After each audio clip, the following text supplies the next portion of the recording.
Good morning from ম্যাকলডগঞ্জ। আমাদের hotel হচ্ছে এই সামনের হোটেলটা। জিনিস নিয়ে আসা হচ্ছে এদের পিঠে করে।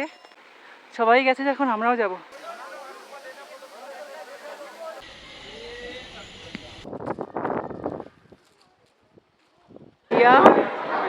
আর তার উপর দেখা যাচ্ছে বরফে ঢাকা। এসেছিলাম ওয়ার মেমোরিয়াল দেখতে, এখন দেখছি বৃষ্টি।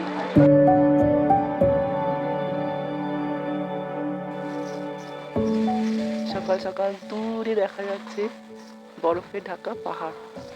ঘুম থেকে উঠেই যদি এরকম পাহাড় দেখা যায় তাহলে আর লাইফে কি চাই। এখন আমি দাঁড়িয়ে আছি ম্যাকলডগঞ্জের স্নো ভিউ রেসিডেন্সি হোটেলের ব্যালকনিতে। ভোরবেলায় ধলাধার রেঞ্জ দেখা যাচ্ছিল, তাই একটু ভিডিও নিতে পেরেছিলাম, কিন্তু ভাবলাম সূর্য উঠলে আরো ভালোভাবে হয়তো দেখা যাবে, কিন্তু ভাগ্য খারাপ, এখন মেঘে ঢেকে গেছে, তাই কাছের পাহাড়টাই দেখা যাচ্ছে। সেটাও দেখতে খুবই সুন্দর লাগছে। এখানে এখন খেতে এসেছিলাম, এটা একটা হোটেল। হোটেল অ্যালপাইন ভিস্তাতে ব্রেকফাস্টটা সেরে নিলাম। সামনেই দেখা যাচ্ছে আমাদের হোটেল স্নো ভিউ রেসিডেন্সি। ওখানেও ব্রেকফাস্টের ব্যবস্থা ছিল, কিন্তু অ্যাকচুয়ালি আমরা টাইমে অর্ডারটা দিতে পারিনি, তাই জন্য এখানে চলে এলাম। আজকে যে জায়গাগুলো ঘুরতে যাচ্ছি তার জন্য কালকেই আমরা গাড়ি বুক করে নিয়েছিলাম। তো সেই গাড়ি আসবে দলমাচকের কাছে 9টার সময়। গাড়িতে উঠলাম ঠিক 9:30টার সময়, আর এখন এগিয়ে যাচ্ছি ভাগসু নাগ টেম্পলের দিকে। এই ভাগসু নাগ টেম্পল থেকে 1 কিলোমিটার ডিস্টেন্সে আছে ভাগসু ওয়াটারফল, যেটা যেতে হবে পায়ে হেঁটে। এখানে একটা জায়গায় দেখলাম দুটো রাস্তা দুদিকে চলে গেছে, একটা ছিল ধরমকোট আর একটা হচ্ছে ভাগসু ওয়াটারফল। তো আমরা ভাগসু ওয়াটারফলের রাস্তা দিয়ে এগিয়ে যাচ্ছি ভাগসু টেম্পলের দিকে, তারপর সেখান থেকে হেঁটে হেঁটে যেতে হবে ভাগসু ওয়াটারফল। আজ আমরা প্রথমে যাচ্ছি ভাগসুনাগ টেম্পল আর ওয়াটারফল দেখতে। সেখানে 1 ঘন্টার মতো সময় লেগে যাবে। তারপর যাব Kangra art museum, Norbuling institute, Gyuto monastery, cricket stadium, war museum, tea garden, Naddi view point আর সেন্ট জন চার্চ দেখতে। আমরা একটা 4 সিটার গাড়ি বুক করে নিয়েছি, লেগেছে 2500 টাকা। আর এই গাড়ি আমরা দলমাচকের কাছে একটি ট্রাভেল এজেন্সি থেকে বুক করেছি। সেখানে অবশ্য আরো অনেক ট্রাভেল এজেন্সি আছে, যে কোনো জায়গা থেকেই বুক করা যায়। वो दिख रहा है ना भागसू वाटरफॉल उधर को। कहाँ? वो जो दिख रहा है उतना दूर जाना है? एक এখন দাঁড়িয়ে আছি জ্যামে। আজ যেহেতু স্যাটারডে, ছুটির দিন, তো সেই জন্য এখানে একটু ভিড় হয়ে গেছে। আর এখানেও আশেপাশে বেশ কয়েকটা হোটেল দেখতে পাচ্ছি, মানে এখানেও স্টে করা যাবে, তাহলে ভাগসু ওয়াটারফল খুব কাছেই হবে। এখন যাচ্ছি ভাগসু নাথ টেম্পলের দিকে। হালকা মেঘ করে এসছে। এসে গেছি মন্দিরের কাছে। এটা হচ্ছে মন্দিরের গেট, এখান দিয়ে ভেতরের দিকে প্রবেশ করতে হবে। যাওয়া যাক।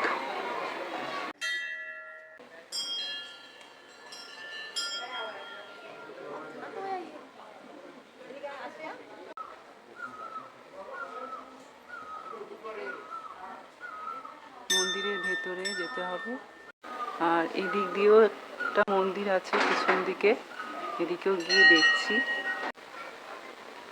এরপরে মন্দির দেখা হয়ে গেছে, এরপরে যাব ওয়াটারফল দেখতে। এই হলো ভাগসু নাগ টেম্পল। মন্দির আছে এদিকে, আর এইদিকে আছে ওয়াটারফল যাওয়ার রাস্তা, ওয়ে টু ওয়াটারফল। যাই, এখন 1 কিলোমিটার হয়তো হাঁটতে হবে, তাই তো বললো, দেখি কেমন হাঁটতে পারি। ওই তো দূরে দেখা যাচ্ছে ওয়াটারফল, ওইখানে যাব। আর এইটা হচ্ছে যাওয়ার রাস্তা, এই দিক দিয়ে যেতে হবে, 1 কিলোমিটারের মতো হাঁটতে হবে। ওই তো, ওই অনেক দূর হাঁটতো, হ্যাঁ পারা যাবে, 1 কিলোমিটার তো।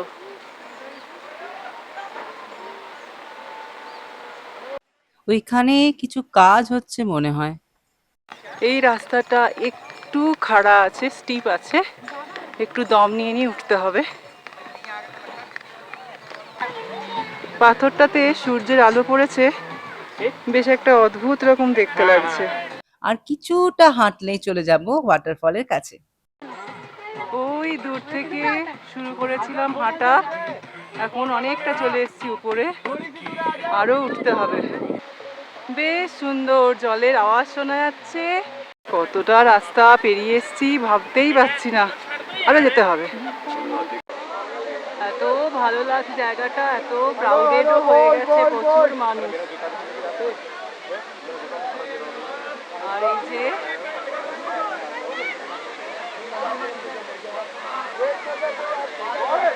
এখান দিয়ে জলটা নিচের দিকে পড়ছে। জলটা ভীষণ ঠান্ডা, ভীষণ ঠান্ডা, প্রচন্ড ঠান্ডা জল।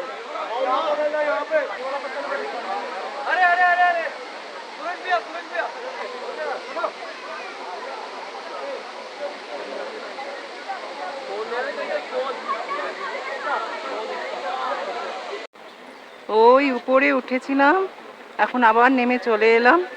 এবার যাব অন্য সাইট সিইং, মানে অন্য জায়গাগুলো ঘুরতে যাব। এখানে জিপ লাইনেরও ব্যবস্থা আছে, এই যে জিপ লাইন। এবার নিচে নেমে যাই। এখন ভাগসু ওয়াটারফল দেখা হয়ে গেল, এরপর যাচ্ছি ধর্মশালার দিকে। এলাম মিউজিয়াম অফ কাংড়া আর্ট ধর্মশালা। মিউজিয়ামের ভেতরে ফটো নেওয়া যাবে না, তাই দেখাতে পারলাম না। এই দিকের রাস্তাটা দিয়ে গাড়ি এসছে, এখন এখানে দাঁড়িয়ে আছে গাড়ি। এই মিউজিয়ামের এন্ট্রি ফি হচ্ছে 50 টাকা, আর যা অনলাইন পেমেন্ট হবে না, ক্যাশে পেমেন্ট করতে হবে। এই মিউজিয়ামে আছে 18th সেঞ্চুরির পাহাড়ি মিনিয়েচার পেন্টিং এর কালেকশন। এখান থেকে নিচটা দেখা যাচ্ছে, এটা বোধহয় বাস স্ট্যান্ড। এখানে প্রচুর বাস দাঁড়িয়ে আছে। कांगड़ा आर्ट म्यूजियम থেকে বেরিয়ে अब कहाँ जा रहे हैं? अब जा रहे हैं हम Karma communist. Kangra art museum থেকে এখন যাচ্ছি নরবিউলিং ইনস্টিটিউট, যা বানানো হয়েছিল 1995 সালে। গাছ ভর্তি ফুল হয়ে আছে, দেখতে ভীষণ সুন্দর লাগছে। আর এদিক দিয়ে যেতে হবে নরবিউলিং ইনস্টিটিউটের ভেতরে। এখানে টিকিটের দাম হচ্ছে এক একজনের 50 টাকা। টিকিট কাটা হয়ে গেছে, অনলাইন টিকিটের ব্যবস্থা আছে। এখন যাব এই ইনস্টিটিউটের ভেতরে। এটা হলো মিউজিয়ামের টিকিট, আর নরবুলিং ইনস্টিটিউট এটার নাম। বেশ সুন্দর জায়গাটা। এদিক দিয়ে এলাম, এদিক দিয়ে এলাম, আর এবার যাচ্ছি এইদিকে। এত সুন্দর জায়গাটা। এই ইনস্টিটিউটটি আছে ধর্মশালার একটি জায়গা সিদ্ধপুরে। জায়গাটা বেশ যত্ন নিয়ে সাজানো হয়েছে।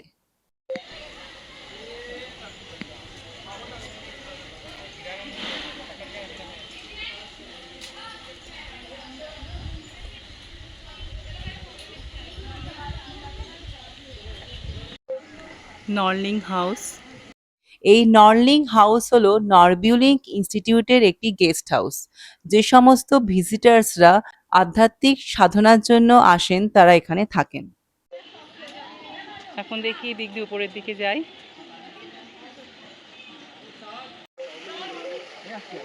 ভীষণ সুন্দর জায়গা, পিছনে পাহাড় আছে কিন্তু এখন ভিউ আসছে না পাহাড়ে। প্রচুর মাছ আছে, প্রচুর। একটা রেড কালারের ফিশ ছিল, ওই তো রেড কালার। এই যে এই দেখ, কালারটা দেখ, মাছটার কালারটা দেখ।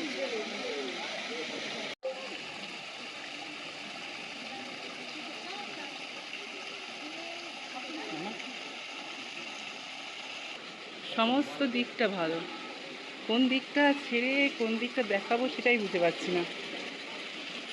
এত সুন্দর গোছানো একটা জায়গা। ওই উপরে যাব, আবার সিঁড়ি দিয়ে উঠবো।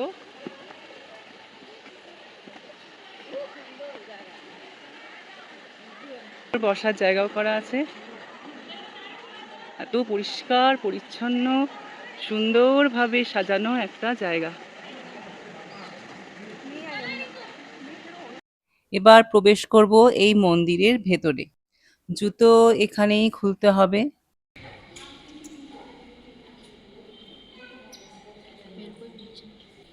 টিবেটান আর্ট ভীষণ সুন্দর।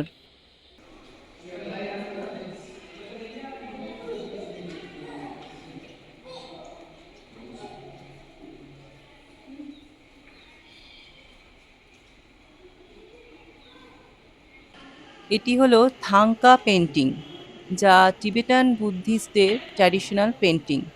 কটন বা সিল্কের উপরে এরকম বিভিন্ন দেবদেবীর ছবি আঁকা হয়ে থাকে। ইনি হচ্ছেন বিরূপাক্ষ।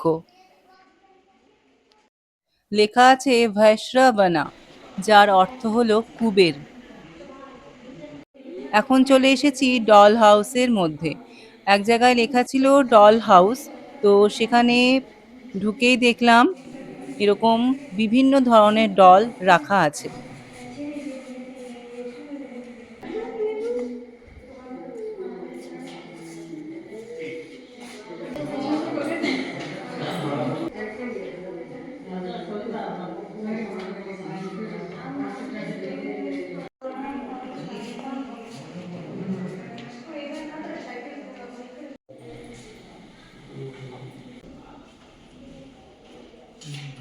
হঠাৎ করে বৃষ্টি শুরু হয়ে গেছে। এখানে একটা ডল হাউস ছিল, ওই ডল হাউসে এতক্ষণ সমস্ত জিনিস দেখে এলাম, বিভিন্ন সুন্দর সুন্দর ডল ছিল। আর এই মন্দিরটা তো আগেই দেখেছি, আর এটা একটা শপ আছে। তো যেহেতু বৃষ্টি পড়ছে এখন বাইরে যাব না, থেমে গেলে একটু কিছু খেয়ে আবার পরবর্তী ডেস্টিনেশনে চলে যাব।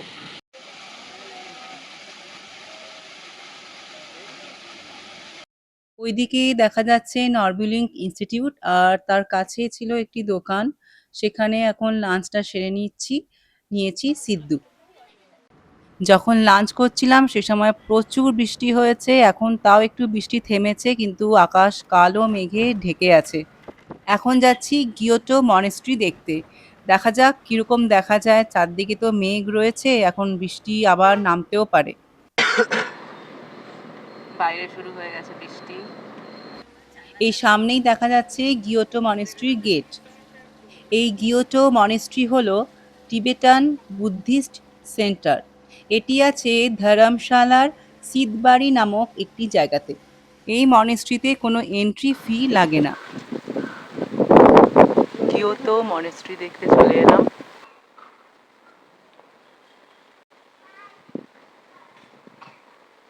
মনেস্ট্রির পিছনেই দেখা যাচ্ছে পাহাড়।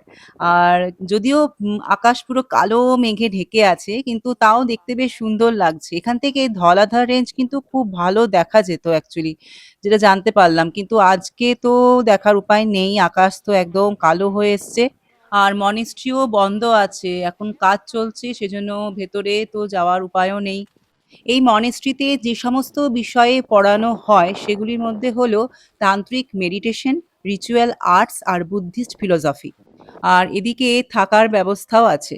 জায়গাটা বেশ ভালো লেগেছে। এবার যাচ্ছি আমরা ধরমশালার ক্রিকেট স্টেডিয়াম দেখতে। এখানে এসেই আমি প্রথম দেখলাম ভায়োলেট কালারের গুলমোহর ট্রি, চারিদিকে এরকমই ফুলের গাছে ভর্তি হয়ে আছে। এবার চলে এসেছি ক্রিকেট স্টেডিয়ামে। এখানে এন্ট্রি টিকিট হলো এক একজনের 20 টাকা। গেট দিয়ে ভেতরের দিকে প্রবেশ করছি।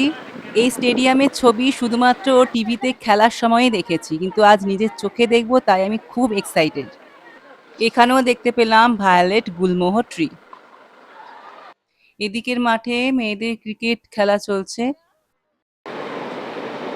এখন দাঁড়িয়ে আছি বাইরের দিকে, এবার যাচ্ছি ভিতরের দিকে। স্টেডিয়ামে যাওয়ার আগেই একটা এরকম জায়গা বানানো আছে যেখানে বেশ ফটোগ্রাফি ভালোই হবে।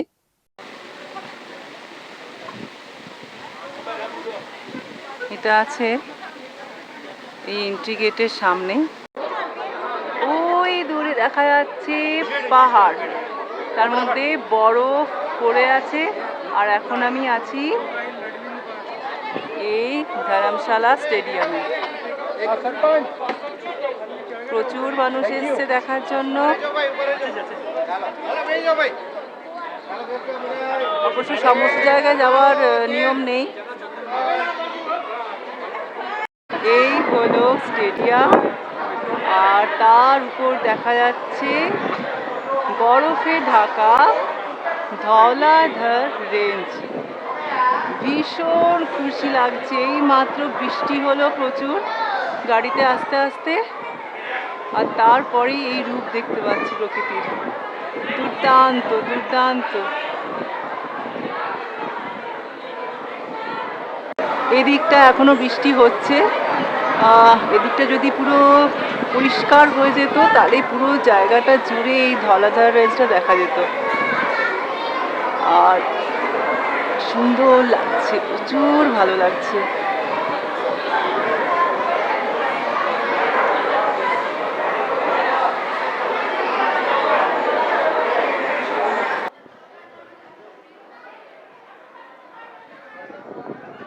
ওইদিকে পুরো সাদা হয়ে আছে, এত বড়।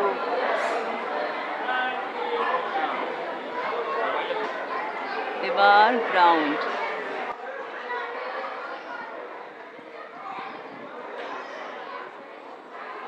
ওই দূরে দেখা যাচ্ছে পাহাড়ের গায়ে একটু জায়গায় সূর্যের আলো পড়েছে, আর বাকি জায়গাটা পুরো অন্ধকার।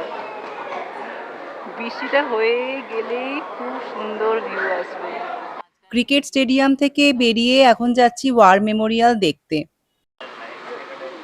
এসে গেলাম স্টেট ওয়ার মেমোরিয়াল।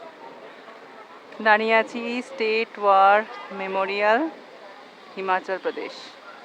এই ওয়ার মেমোরিয়ালের ভেতরে প্রবেশ করার জন্য টিকিট লাগছে 20 রুপিস পার পারসন। আর এখন তাহলে নিচের দিকে নেমে ওদিকে চলে যাই দেখতে।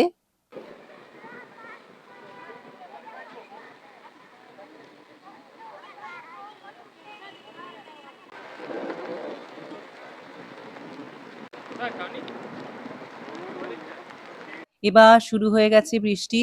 যখন স্টেডিয়ামে ছিলাম তখন প্রচুর বৃষ্টি হয়েছে, ভেবেছিলাম দূরে পাহাড়ের ওখানে বৃষ্টিটা হয়ে গেলেই হয়তো দেখা যাবে, কিন্তু স্টেডিয়ামের ওখানেই তখন ঝমঝম করে বৃষ্টি শুরু হয়ে গেছে। সেখান থেকে তারপর যখন এখানে এলাম বৃষ্টি বন্ধ ছিল, এখন আবার বৃষ্টি শুরু হয়ে গেছে। তবে বৃষ্টি হওয়াতে কিন্তু চারিদিক আরো সুন্দর লাগছে দেখতে। অ্যাকচুয়ালি শিলাবৃষ্টি হচ্ছে, ওইদিকে পড়ছে ছোট্ট ছোট্ট বরফের টুকরো। প্রায় 15 মিনিট ধরে বৃষ্টি হয়েছে। এবার দেখতে চলে এলাম ওয়ার মেমোরিয়াল। এই ওয়ার মেমোরিয়ালটি বানানো হয়েছে হিমাচল প্রদেশের যে বীর সৈনিকরা স্বাধীনতার পরবর্তী যুদ্ধে নিজেদের জীবন উৎসর্গ করেছেন তাদের প্রতি শ্রদ্ধাঞ্জলির উদ্দেশ্যে।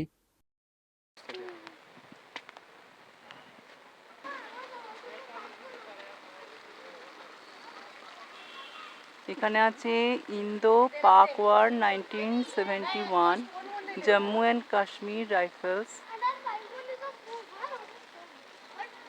আর এদিকে আছে ইন্দো পাক ওয়ার 1965।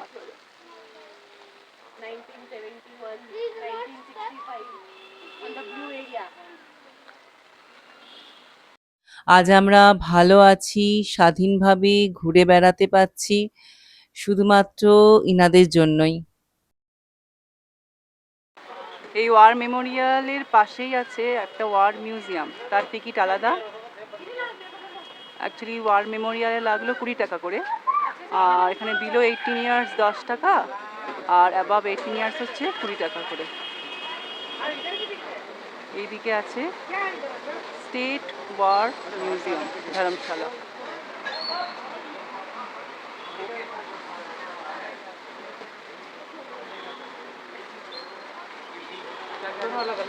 এবার চলে এলাম চা বাগান দেখতে। পশ্চিমবঙ্গে ডুয়ার্সে যখন গেছিলাম তখনও দেখেছিলাম, আর দার্জিলিংও দেখেছিলাম চা বাগান। আর আজ দেখছি ধর্মশালায় এসে চা বাগান। এই গাড়িতে করেই আজ আমরা ঘুরছি। এইদিকেও আছে চা বাগান।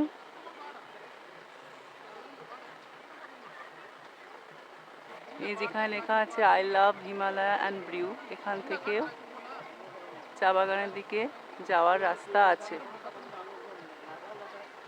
এখান থেকেও দেখা যাচ্ছে ধলাধার রেঞ্জ। এটা হচ্ছে ডাল লেক, কিন্তু যেহেতু জল নেই তাই যাচ্ছে না। জল থাকলে দেখতে ভালো লাগবে। कंस्ट्रक्शन चला हुआ है ना, होगा शायद। उसकी वजह से इसको आया है। खाली हुआ है लग रहा है किया है। এখন এসেছি নাড্ডি ভিউ পয়েন্টে।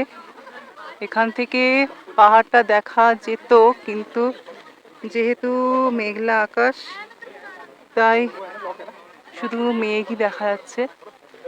জায়গাটা কিন্তু বেশ সুন্দর, কিন্তু ব্যাড লাক, কি আর করা যাবে। যদি এখানে আকাশটা পুরো পরিষ্কার থাকতো তাহলে পাহাড়টা বেশ ভালোভাবে দেখা যেত। এবার ফিরে যাব ম্যাকলডগঞ্জে। ম্যাকলডগঞ্জে এসে একটা টিবেটান রেস্টুরেন্টে চলে এলাম আর করলাম মোমো অর্ডার। ট্রাফিক জ্যামের জন্য সেন্ট জন চার্চে আর যাওয়া হলো না, কালকে যাব হেঁটে। আজ তাহলে ভিডিওটা আমি এখানেই শেষ করছি, আবার দেখা হবে পরবর্তী একটি ভিডিওতে।